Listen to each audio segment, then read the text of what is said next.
மரணம் அடைஞ்சு சொல்லி ஒரு நேர்மையான ரிப்போர்ட்டா இருக்குன்னு எப்படி நம்புறது?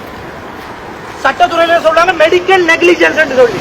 ஒரு மெடிக்கல் நெக்லிஜென்ஸுக்கு ஒரு வைத்தியர் செஞ்ச பிள்ளைக்கு இன்னொரு வைத்தியரால தரப்படுற ரிப்போர்ட் வந்து சாதகமா இருக்குமா?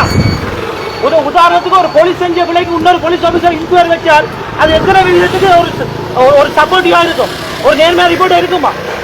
இது எந்த அளவுல நம்புவீங்க? அதனாலதான் சகோதர வேண்டுகோள் செய்தார், கௌரவ சுகாதார அமைச்சர் தலையிட்டு சுகாதார அமைச்சர் பார்வைக்கு கீழே ஒரு வைத்தியர் குழு வவுனியாவுக்கு அனுப்பப்பட்டு இங்க உள்ள ஜேஎம்ஓ ரிப்போர்ட் சேர்ந்து அவங்களோட வைத்திய ரிப்போர்ட்டும் ஒரு சேர்ந்து நீதிமன்றத்தில் சமர்ப்பிக்கப்பட வேண்டும் என்று சொல்லி ஒரு கோரிக்கை விடுக்கிறேன். நியாயமான கோரிக்கை. இவரை கூப்பிட்டு இந்த ஹாஸ்பிட்டல்ல உள்ள 5 டாக்டர்மார் உள்ள விசாரணை ஒன்று செய்யறோம், எங்களுக்கு ஒத்துழைங்க, இதை இப்படியே விடுங்கன்னு கேட்டிருக்கிறாங்க. உங்களை உள்ள நீங்க கொலகாரர்கள், நீங்க கொண்டு நீங்களே எப்படி நீதியை தருவீங்க? இந்த ஹாஸ்பிட்டல் இந்த பிள்ளைய கொண்டது, ஒரு நாள் வயது கொண்ட அந்த சிசுவை கொண்டது இந்த வவுனியா ஹாஸ்பிட்டல். அதை மூடி மறைக்கிறதுக்கு உங்களோட உள்ள விசாரணை என்னது? எங்களுக்கு உங்களோட உள்ள விசாரணை தேவையில்லை. உங்களோட இன்டர்னல் இன்வெஸ்டிகேஷன் கொண்டு குப்பையில போடுங்க, அது அவசியம் இல்லை. எங்களுக்கு தேவை சுகாதார அமைச்சு தலையிட வேணும், கௌரவ அமைச்சர் ரமேஷ் பத்திரங்க தலையிட வேணும், தலையிட்டு இந்த பிரச்சனைக்கு தீர்வு தர வேணும். உலகார டாக்டர்ஸ் இவங்க அல்லங்கள் உலகாரர்கள். வடமாகாணத்தில் இப்படியான சம்பவங்கள் நடக்கிறது முதல் முறையா? இன்றைக்கு நடந்திருக்க விஷயம் முதல் விஷயம் இல்லை, இதுவே கடைசியான விஷயம் இல்லை. இது எங்க நோக்கி போகுது என்ற சமுதாயம்? இலங்கை அரசின் பட்ஜெட்டில் எத்தனை பில்லியன் ரூபாய் எங்க சுகாதார துறைக்காக அரசாங்கம் ஒதுக்குது? இந்த பிள்ளைய முகத்தை பாருங்க.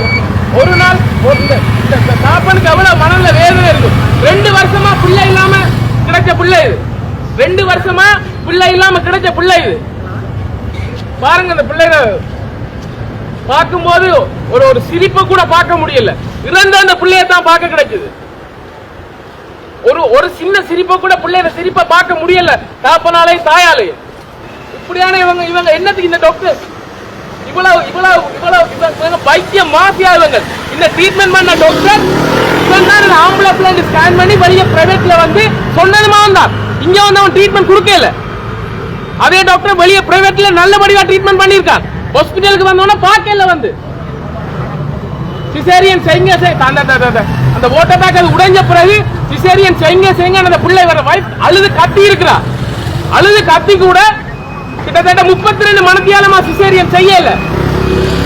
கேட்டா அந்த ஓட்டுக்குரிய சிசேரியன் இன்னும் வரையலன்னு இருக்காங்க. எவ்வளவு சலுகைகளை அனுபவிக்கிறீங்க? ஒரு வைத்தியருக்குரிய சலுகைகள் எவ்வளவு இந்த நாட்டில்? நீங்க உங்களை நம்பி என்னன்னு இந்த ஹாஸ்பிட்டலுக்கு தயவு செய்து சொல்றோம், இந்த மரணத்துக்கான சரியான ஒரு தீர்வு கிடைக்கும் வரைக்கும் புள்ளப்பருன்னு சொல்லி இந்த ஆஸ்பத்திரிக்கு வராதீங்க. இந்த ஆஸ்பத்திரிக்கு புள்ளப்பருன்னு நீங்க வந்தீங்கன்னா நீங்க ஏதாவது இதே மாதிரியான ஒரு அசம்பாவிதங்கள் நடக்கக்கூடும். அதுவே நீங்க வராதீங்க. இந்த ஹாஸ்பிட்டலுக்கு இந்த மரணத்துக்கு சரியான நீதி கிடைக்கும் வரைக்கும் உங்களுக்கு மகப்பேற்று புள்ளப்பேரு என்று சொன்னா உங்க ஃப்ரெண்ட்ஸுக்கு எல்லாம் சொல்லுங்க. இங்க வராதீங்க, இந்த ஹாஸ்பிட்டலுக்கு வராதீங்க. 3 டிரெக்டர், ஒண்ணுமே இல்லாததுக்கு 3 டிரெக்டர், 2 ஏஓ. சின்ன சேனலுக்கு எதா இருந்தாலும் அது கொஞ்சம் ஆதரவு கொடுங்க. உங்க பொண்ணான கையை கொண்டு அந்த பெல்லில தட்டிடுங்க. அவங்களுக்கு சப்ஸ்கிரைபர் 5-10 ஏறுனா அவங்க மனசு சந்தோஷப்படும். அவங்க வீடியோவும் பாருங்க.